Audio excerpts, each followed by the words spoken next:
은혜로운 찬미 감사합니다. 아주 정신을 맑게 해주고 또렷하게 해주는 귀한 아름다운 찬미 감사드립니다. 꿩보다 닭이라고 하는 말이 있습니다. 우리 장화봉회의 우리 인영환 목사님의 귀한 말씀을 우리 들으시거나 우리 담임 목사님의 또 은혜로운 말씀을 들으셔야 되는데 닭 또한 이제 병아리가 섰습니다. 그러나 이 시간 이 자리에 우리 하나님께서는 변함없이 함께 하실 것이라 믿습니다. 네. 우리 창세기 4장 1절부터 4절에 있는 말씀을 같이 읽겠습니다. 창세기 4장 1절부터 4절에 있는 말씀입니다. 같이 읽습니다. 아담이 시작. 아담이 그 아내 하와와 동침하매 하와가 잉태하여 가인을 낳고 이르되 내가 여호와로 말미암아 등남하였다 하니라. 그가 또 가인의 아우 아벨을 낳았는데 아벨은 양치는 자였고 가인은 농사하는 자였더라. 세월이 지난 후에 가인은 여호와께 드렸고 아벨은 자기도 양의 첫 새끼와 그 기름으로 드렸더니 여호와께서 아벨과 연락하셔서 네, 됐습니다. 제가 인터넷으로 어떤 것을 구매를 하였습니다. 그래서 인터넷으로 오는 것이기 때문에 집으로는 택배로 오게 되었어요. 근데 어느 날 제 핸드폰을 보니까 택배 기사한테 문자가 온 것입니다. 이렇게 왔어요. 심재일님 안녕하세요. 어느 택배입니다. 몇 월 며칠 몇 시에서 몇 시 사이에 방문 예정입니다. 혹 부재 중이시면 경비실에 맡겨 두겠습니다. 좋은 하루 되십시오. 꽤 장문의 문자가 왔어요. 이것을 보고 저는 택배가 곧 오겠구나라는 생각과 함께 참 택배 기사가 친절하다라는 생각을 하였습니다. 아주 자세하게 잘 설명을 해주고 좋은 하루가 되라고 하는 인사까지도 해주었습니다. 그래서 택배를 잘 받았어요. 시간이 좀 지나서 또 인터넷으로 뭘 또 구매를 했습니다. 또 뭐가 와야 돼요? 택배가 와야 돼요. 그런데 이번에는 택배 기사에게 문자가 오긴 왔는데 어떻게 왔는가 하면 기존보다는 같은 분이세요. 같은 분이신데 그전보다는 좀 많이 짧아졌습니다. 이렇게 하셨어요. 댁에 안 계셔서 경비실에 맡겨 두었습니다. 좀 기분이 좀 그랬습니다. 시간이 지나서 또 구매를 했어요. 택배가 또 왔습니다. 또 문자도 왔어요. 이번엔 7글자가 왔습니다. 택배 경비실 보관. 네, 아주 짧게 용건만 딱 보내주었습니다. 그렇습니다.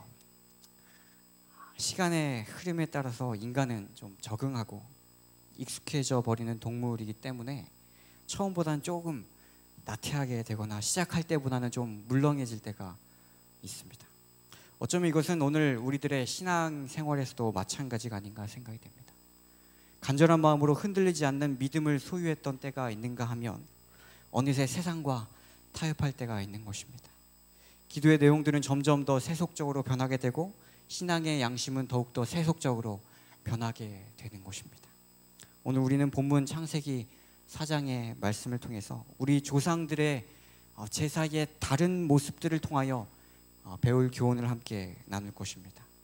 우리 교우님들 잘 아시다시피 하나님께서 아벨의 제사와 제물은 받으셨고 가인의 것은 받지 않으셨습니다. 여러분, 하나님께서 왜 가인의 제사를 받지 않으셨을까요? 하나님께서 아벨을 더 사랑하셨습니까? 그래서 가인의 제사는 받지 않으신 것입니까? 하나님께서 가인의 제물을 받지 않으셨다는 것은 가인의 제사가 어떤 문제가 있었다는 것입니다. 그럼 여러분, 그 문제가 무엇일까요? 가인의 직업이 문제가 되었습니까? 가인은 농사 짓는 사람이었죠. 그것이 하나님께서 제사를 받으시는데 어떤 문제가 되었습니까? 가인의 직업은 아무 문제가 없었습니다. 창세기 3장 19절을 보시면 하나님께서 범죄한 사람에게 부여하신 첫 번째 일이 무엇인가 하면 땅을 가는 일입니다. 그것은 분명히 하나님께서 시키신 일입니다. 가인의 직업은 아무 문제가 없었습니다. 여러분, 그렇다면 경배 대상의 차이가 있었습니까? 가인이 하나님이 아니라 어떤 이방신에게 제사를 드렸어요? 아닙니다. 분명히 성경은 가인의 제물이 여호와께 드렸다라고 말합니다. 외관적으로 볼 때 그들은 다른 점이 없어 보이는 것입니다. 그래서 부조화 선지자 71쪽에서는 이렇게 말합니다. 출생과 종교적 교훈에 관한 한 이 형제는 같았다. 둘 다 죄인이었으며 둘 다 존경과 예배에 대한 하나님의 요구를 시인하였다. 외관적으로 볼 때 그들의 신앙은 어떤 점까지는 같았다라고 말해요. 어떤 점까지는 같았다.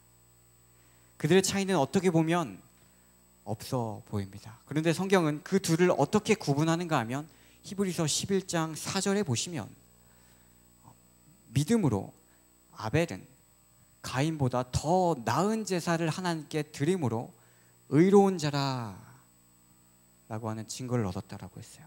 가인도 분명히 제사를 드렸지만 아벨은 가인보다 더 나은 제사를 드렸다는 것입니다. 여러분, 이게 무슨 뜻입니까? 구약의 제사는 두 가지로 구분할 수가 있었습니다. 하나는 피가 있는 제사와 피가 없는 제사. 피가 있는 제사는 즉 희생 제물을 드리는 제사는 속죄를 위한 것이었고, 피가 없는 제사는 이미 속죄함을 받은 사람이 하나님께 드리는 감사의 제물입니다. 피 흘림이 있는 희생 제사는 죄인 스스로가 나 혼자서는 절대로 구원받을 수 없는 존재임을 깨닫고 나의 죄를 대속제물에게 전가해서 나 대신에 그 제물이 죽음으로, 그 제물이 피 흘림으로 하나님 앞에 죄사함을 구하는 것입니다. 이것은 우리 교우님들 잘 아시다시피 예수 그리스도의 십자가 희생을 의미하는 것을 알고 있습니다. 십자가에서 희생하신 예수 그리스도의 피가 우리들에게 구원의 길을 열어준 것입니다. 하지만 가인의 제사에는 피가 있었습니까? 피가 없었어요. 가인의 제물은 아주 가인이 땀 흘리고 고생해서 키운 곡식을 드린 것이었습니다. 너무나 소중하고 귀한 것이었어요. 그러나 가인은 하나님 앞에 속죄함이 없는 죄인이었습니다. 속죄 받지 못한 죄인이 드리는 이 감사의 제물을 하나님께서는 받으실 수가 없습니다. 여러분, 이 내용들은 오늘 우리에게 어떤 교훈을 줍니까? 우리가 가정과 또 직장과 또 사회에서 그리스도인의 모습으로서 사랑을 받고 모본을 보이는 것은 너무나도 중요합니다. 또한 교회에서 헌신하는 모습 또한 중요합니다. 그러나 분명한 것은 그것들의 기초와 목적은 그리스도 예수의 십자가의 은혜로 말미암아 시작되어야 한다는 것입니다. 예수님 없는 봉사, 예수님 없는 헌금, 예수님 없는 말씀과 기도는 하나님 보시기에 받으실 수가 없는 것입니다. 그러므로 드린 것과 안 드린 것과는 차이가 없는 것입니다. 가인의 문제는 제사를 드리지 않았기 때문이 아닙니다. 가인의 문제는 하나님을 경배하지 않았기 때문도 아닙니다. 가인의 문제는 하나님 앞에 온전한 순종을 하지 않았기 때문에 그렇습니다. 오늘 우리들의 이 예배가, 우리들의 기도가 우리 마음대로가 아니라 하나님께서 원하시는 모습으로 드려야 하는 이유가 바로 여기에 있는 것입니다. 존 비비어라고 하는 아주 유명한 크리스찬 저술가가 이렇게 물었습니다. 우리들의 신앙의 모습 가운데서 99%의 순종과 1%의 불순종이 있다면 그 모습은 과연 순종인가 불순종인가 라고 하는 것입니다. 여러분, 이것이 순종입니까 불순종입니까? 존 비비어는 말하기를 99%의 순종이 있을지언정 1%의 불순종이 있다고 한다면 그것은 불순종이다. 100%의 순종이 아니면 불순종이라는 것입니다. 우리는 1%의 무서움을 너무나도 잘 알고 있습니다. 사극에서 흔히 나오는 장면 가운데 왕의 음식에 독을 타는 장면을 보신 적이 있을 것입니다. 이 상다리가 아주 부러질 정도의 이 수많은 음식이 즐비하지만 아주 소량이라도 적은 양이라도 독극물이 들어간다면 그것은 더 이상 왕의 수라상이 아니라 죽음으로 가는 제사상이 되는 것입니다. 우리들의 마음 가운데 단 1%의 불순종은 하나님이 아닌 나를 높이며 하나님께서 주인이 아니라 나의 자아가 주인이 되고 마는 무늬만 그리스도인을 만들게 됩니다. 사랑하는 교우님들, 오늘 우리들의 기도와 우리들의 예배와 우리들의 신앙의 모습에서 여전히 나를 버리지 못하고 나의 욕심으로 인해서 하나님의 말씀이 들어가지 못하고 성령의 역사를 거절하는 그러한 가인의 모습이 있다고 할 것 같으면 그 모든 것들을 아벨이 드린 어린 양 예수 그리스도의 십자가 아래 내려놓으시게 되기를 간절히 소망합니다.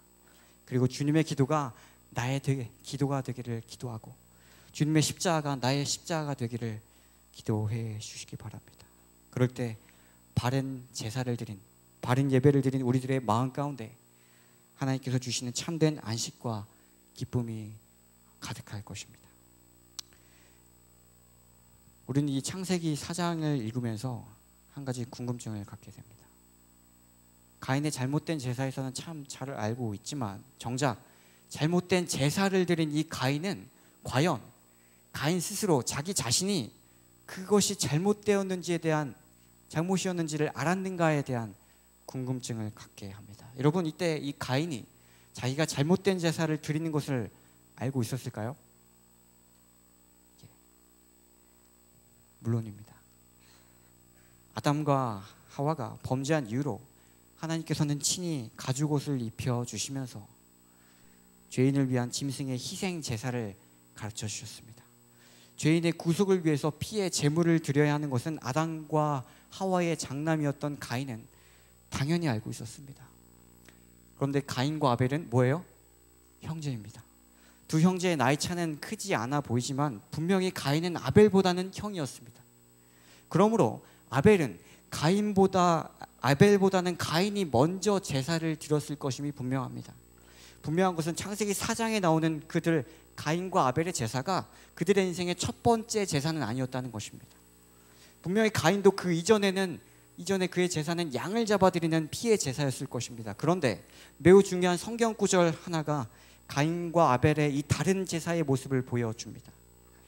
그것은 3절, 창세기 4장 3절에서 말하는 세월이 지난 후에라고 하는 표현입니다.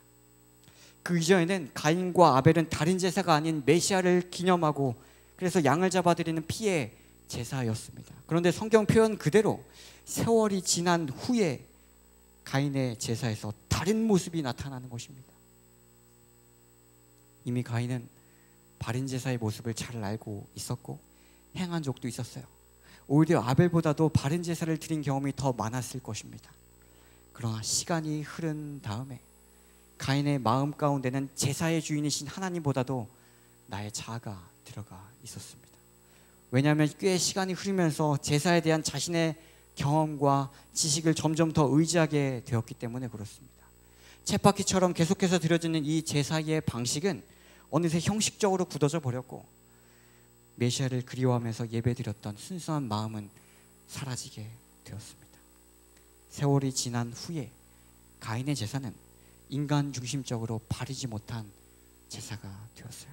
그러나 세월이 지난 후에도 여전히 같은 제사로 같은 신앙을 유지하면서 하나님께 온전히 예배하는 자가 있었으니 누굽니까? 그의 동생 아벨입니다.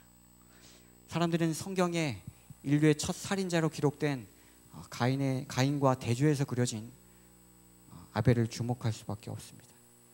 그런데 아벨은 성경에서 말 한마디도 나오지 않습니다. 그의 형 가인은 하나님 앞에서 좀 시기 질투도 하고 범죄도 저지르고 발뺌도 하면서 가인의 말은 여러 번 나오게 됩니다. 그런데 아벨의 말은 성경에 한마디도 기록되어 있지 않습니다. 그런데 아벨의 말 대신에 그의 모습은 딱 두 가지로 나타나게 됩니다. 하나는 가인과 대조해서 드리는 온전한 제사를 드리는 모습, 또 다른 하나는 형 가인으로부터 죽는 모습입니다. 그런데 우리가 창세기 4장 8절을 보시면 아벨이 죽은 장소가 나와요. 그 장소가 어디입니까? 아벨이 들에 있을 때에 가인이 아벨을 쳐 죽였다고 했습니다. 아벨이 어디 있을 때요? 들에 있을 때. 여러분, 들은 양을 치는 장소입니다. 가인은 자기의 것이 아닌 아벨의 제사가 하나님 앞에 간합되니까 화가 났어요. 그래서 동생에게 항의하기 위하여 그의 밭을 떠나서 들에서 양을 치고 있는 아벨에게로 다가갑니다. 그리고 논쟁 끝에 동생을 죽입니다. 자신의 일터를 떠나서 동생을 죽이러 가는 가인과 제사를 드린 이후로도 늘 그랬듯이 들에서 양을 치는 성실함을 보여주는 아벨. 성경에는 아벨의 말 한마디로 기록되어 있지 않지만 어쩌면 아벨의 신앙과 삶은 더 이상 말이 필요하지 않은 의인의 삶이었을 것입니다. 예수 그리스도의 십자가를 믿는 온전한 예배자로서, 그리고 죽을 때까지도 그의 양들을 돌보았던 목자로서의 삶입니다. 그래서 사도 바울은 히브리서 11장 4절에서 이렇게 말했을지 모르겠습니다. 믿음으로 아벨은 가인보다 더 나은 제사를 하나님께 드림으로 의로운 자라 하시는 증거를 얻었으니 하나님이 그 예물에 대하여 증거하심이라. 저가 죽었으나 그 믿음으로써 오히려 뭐 한다고요? 말하느니라. 저가 죽었으나 그 믿음으로써 오히려 말한다라고 했어요. 아벨의 삶은 그의 제사만큼이나 하나님 앞에 온전하고 순수한 신앙의 삶이라고 우리가 생각할 수 있습니다. 가룟복음기변 1권 231쪽에서는 이렇게 말했습니다. 같이 읽어보겠습니다. 아벨은 시작. 아벨은 희생 제물 가운데 상징 되신 그리스도를 보았다. 그러나 가인은 희생의 제물의 필요에 관하여 믿지 않는 자였다. 성경에서는 가인과 대조적으로 아벨처럼 세월이 지남에 따라 그의 신앙이 더욱더 아름다워지고 또 성장해서 하나님과는 아주 바른 관계를 맺는 사람들을 꽤 여러 명 찾아볼 수 있습니다. 우리가 잘 알고 있는 마가복음을 기록한 마가는 많은 변화를 이루어낸 젊은이였습니다. 한때 예수님을 따라다녔지만 예수님께서 잡히시던 밤에 덮고 있던 이불을 벗어버리고 벗은 몸으로 도망간 청년이 바로 마가였어요. 또한 바울 일행과 함께 전도 여행을 떠났을 때 고생을 이기지 못하고 도중에 예루살렘으로 돌아가 버리기도 했습니다. 그것 때문에 바울로부터 아주 또 혼나기도 하고 거절을 당하기도 한 쓰라린 경험을 가졌습니다. 그러나 디모데후서에 보시면 세월이 많이 흐른 다음에 바울이 죽기 직전에 가장 보고 싶어 했었던 청년이 누군가 하면 마가였습니다. 베드로도 마찬가지입니다. 아주 불같은 성격이었던 베드로는 실수가 많은 사람이었어요. 예수님으로부터 사단이라는 말도 들었습니다. 예수님이 붙잡히시던 밤 대제사장의 종의 귀를 베었던 적도 있습니다. 그리고 그날 밤 예수님을 3번씩이나 부인하고 하나님과 사람들을 저주하기도 했어요. 그러나 세월이 흐른 다음에 제자 베드로는 더 이상 실수만 하는 사람이 아니라 이스라엘 민족에게 예수님을 강력하게 전하는 훌륭한 지도자로 거듭나게 되었고 마침내 예수님을 따라 십자가에 못 박혀 죽게 되었습니다. 오늘 우리들의 모본이 되신 예수님도 그렇습니다. 그분의 어린 시절에 대한 기록은 우리들에게 희망을 줍니다. 누가복음 2장 52절입니다. 같이 읽겠습니다. 예수는 시작. 예수는 그 지혜와 그 키가 자라가며 하나님과 사람에게 더 사랑스러워. 세월이 지나면서 그분의 모본은 그분은 하나님과 사람에게 더욱더 사랑스러워 가셨다. 그렇다면 여러분 그의 인생의 마지막은 어떻습니까? 요한복음 13장 1절입니다. 유월절 전에 같이 읽습니다. 시작. 유월절 전에 예수께서 자기가 세상을 떠나 예수님께서 세상에는 자기 사람들을 사랑하실 때 어떻게 사랑하셨다고요? 끝까지 사랑하셨다. 어릴 적부터 사랑스러워 가셨던 이 예수님은 그의 인생의 마지막에 있어서 또 사람들을 사랑하실 때 끝까지 사랑하셨다. 세월이 지난 후에 더욱더 하나님과 사람에게 사랑스러워 가셔서 마침내 사랑하는 자들을 위하여 십자가에 희생하신 그분의 귀한 사랑은 오늘 우리들에게 희망이 되는 것입니다. 우리 사진을 하나 보여드리겠습니다. 이 두 젊은 부부가 있습니다. 그리고 두 노년 부부가 있습니다. 보시다시피 두 사진의 주인공은 같습니다. 같은 장소와 같은 인물이 시간의 흐름을 두고 찍은 사진입니다. 아래에 적힌 연도가 두 사진의 시간 차이를 보여주고 있습니다. 젊고 탱탱했던 젊은 부부는 이제는 배도 나오고 주름살이 깊어진 노년 부부가 되었습니다. 그러나 분명하게 보여지는 것은 젊은 시절에 서로 사랑하고 사던 그러한 마음이 노년 시절에 이르러도 여전히 이어지고 있다는 것입니다. 너무나도 아름다운 사진입니다. 세월이 흐른 다음에도 여전히 친구처럼 부부처럼 살아가고 있는 이 모습은 오늘 우리들에게 시간이 오래 흘러도 변하지 않는 것이 있음을 대하여 알려주는 것입니다. 더욱 돈독해지고 사랑스러워져가는 이 부부의 모습 가운데서 우리는 하나님과의 관계를 생각하게 됩니다. 우리와 하나님과의 그 관계가 세월이 흘렀다고 해서 시들어버린 관계가 아니라 딱딱하게 굳어 멈춰버린 신앙이 아니라 세월이 흘렀음에도 더욱더 하나님 앞에 진중해지고 그리스도의 향기가 나는 오늘 우리들의 신앙이 되기를 간절히 소망합니다. 이회수 씨가 이런 글을 적었습니다. 여기 한번 같이 읽어볼까요? 시간이 지나면. 시작. 시간이 지나면 발효되는 음식이 있다. 사람도 마찬가지다. 시간이 지나면 부패되는 인간이 있고 시간이 지나면 발효되는 사람이 있다. 한국 사람들은 부패된 상태를 썩었다고 말하고 발효된 상태를 익었다고 말한다. 신중하라. 그대를 썩게 만드는 일도 그대를 익게 만드는 일도 그대의 선택에 달렸다.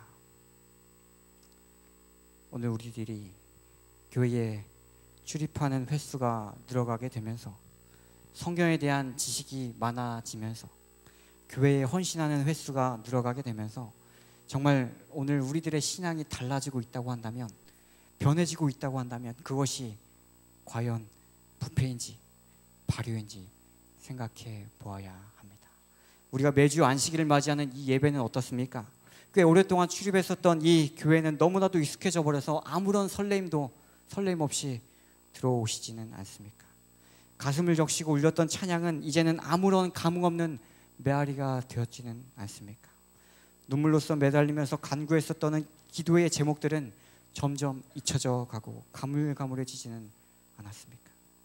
한 구절 한 구절이 소중하고 감동으로 다가왔었던 하나님의 말씀이 이제는 그저 책장에 꽂혀서 먼지만 타고 있지는 않습니까? 가인은 혼자만 구렁텅이에 빠지지 않았습니다. 가인은 자신의 잘못을 알았음에도 불구하고 잘못된 제사를 드렸고 바른 제사를 드린 동생을 죽이게 됩니다. 가인이 아벨을 죽였듯이 가인의 신앙을 가진 사람은 아벨 신앙의 소유자를 시기하고 질투해서 죽이는 비극을 초래하게 됩니다. 그러므로 우리는 우리들의 삶에서 잘못된 제사의 모습이 있다면 수리하고 보수해서 하나님 앞에 바른 제사를 드려야 하는 것입니다. 다시 한번 십자가에서 끝까지 사랑하셨던 예수 그리스도를 바라보시면서 우리도 역시 하나님을 더욱더 사랑하게 해달라고 하는 기도를 드려야 합니다. 사랑하는 교우님들, 바이올린이든지 첼로가 되었든지 현악기의 이 현이, 악기의 줄이 느슨해지면 좋은 소리를 낼 수가 없다고 합니다. 그래서 연주자들은 항상 이 악기의 현의 상태를 민감하게 체크한다고 합니다. 오늘 우리들의 신앙 가운데 불협화음이 있다고 한다면 악기의 현을 다시 고쳐내야 할 때입니다. 다시 조율해야 합니다. 오늘 우리들에게는 위대한 조율사 예수 그리스도께서 계십니다. 오늘 이 안식일 우리들의 마음과 신앙의 상태를 위대한 조율사 되신 예수 그리스도로 인하여 다시 회복되시고 다시 주님 앞에 온전하게 드리게 되는 저와 여러분이 되기를 간절히 바라면서 이 시간 말씀을 주시겠습니다.